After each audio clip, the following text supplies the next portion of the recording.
It's a new year and a new chance for you to make a fresh start with your compliance. For the next 31 days on the FCPA Compliance Report, we're going to be bringing you a daily tip, strategy, or idea that you can use to improve your program.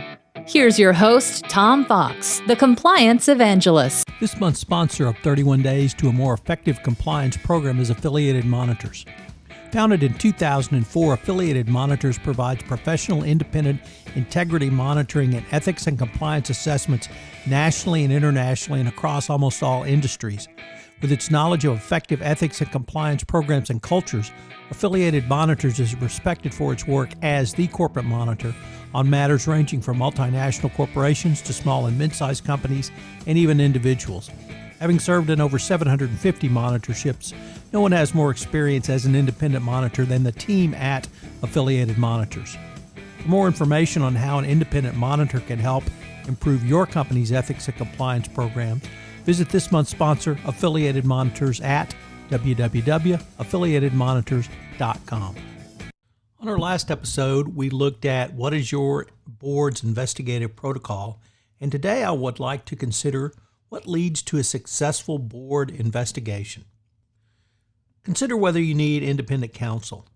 The appearance of partiality undermines the objectivity and credibility of an investigation. This means you should not use your regular counsel.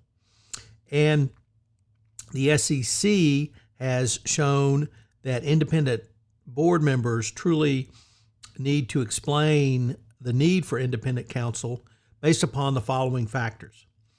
Did management, the board, or committees consisting solely of outside directors oversee the investigation? Did the company employees or outside persons perform the investigation? If the outside persons, have they done other work for the company? If the investigation was conducted by outside counsel, has management previously engaged such outside counsel? How long ago was the firm's last representation of the company?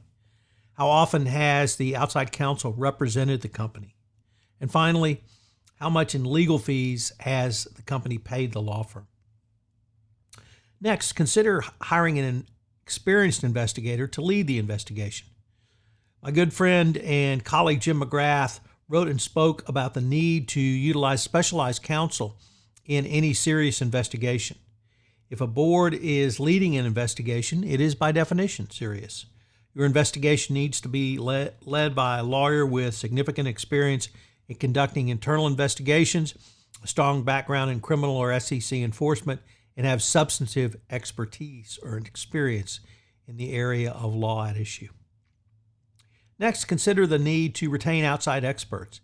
In any investigation, there will be need for a wide variety of subject matter experts, wider than simply a compliance professional. If there are accounting issues, forensic accountants might be needed.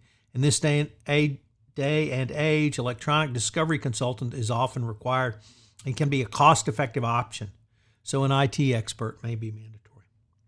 Next, analyze any potential conflicts of interest at the outset and then ongoing during the investigation. There are two types of conflicts of interest that might come to light during an investigation. The first one comes with the law firm or lawyers conducting the investigation, or those who have provided prior advice on some matters being investigated. During an internal investigation, the lawyers may be hired and represented the board or its committees. The second occurs when a lawyer or law firm jointly represents the board and employees at the company, as regulators have become increasingly concerned about such joint representations. The trickier question is what to do when there is simply a risk that representing one client could limit the lawyer's duties to others. In this situation, joint representations may not be appropriate. Next, carefully evaluate whistleblower allegations. Whistleblowers have become a more important, and taking their allegations seriously is paramount. This does not mean trying to find out who the whistleblower might be to punish them or stifle them, even if there are no laws protecting them in the jurisdiction in which the whistleblower arose. Remember, they can get hefty bounties under the SEC whistleblower program. Regulators are very wary of boards who don't satisfactorily evaluate a whistleblower's complaint based on the perception of the whistleblower himself as opposed to the substance of the complaint. Next, Request regular updates from outside counsel without limiting the investigation. These types of investigations are long and costly and can easily spin out of control, but trying to manage these costs, a board may be perceived as placing improper limits on the investigation. The goal is to strike the right balance between the cost of the investigation and its thoroughness and credibility. To do so, flexibility is an important ingredient. The scope of what to investigate is not a static one-time decision. Every investigation can and should evolve. Next, consider whether an oral report at the conclusion of the investigation is sufficient. Where there may be instances which, due to the complexity or the nature of the allegations involved, a written report is necessary, there may be times when an oral report can be delivered to a board and is better than a written report, may be easier to follow, and appear at the logical conclusion of an investigation. By keeping in mind these issues, the board will be better prepared for the investigation and readily able to exercise good judgment. A well-conducted investigation by the board may spare the company further disruption and costs associated with follow-on investigations by the regulators, and at the very least, minimize the company's exposure. So what are today's 3 key takeaways? Well, the conflict of interest is a clear one that needs to be dealt with early. Many boards will want to bring in, and senior management even will want to bring in regular company counsel for ease and speed. Never forget the example of Enron, who brought in Vincent and Elkins to investigate the work that Vincent and Elkins had done for Enron. How did that work out? It was pretty clear what the answer would be. Number 2, carefully evaluate all whistleblower allegations and reject retaliation. It used to be that the evaluation of allegations was more critical, but moving forward, it's at least equal and perhaps even more critical to reject retaliation. So every company must be cognizant of that. And number 3, consider receiving oral reports on an ongoing basis and one lengthy oral report at the end.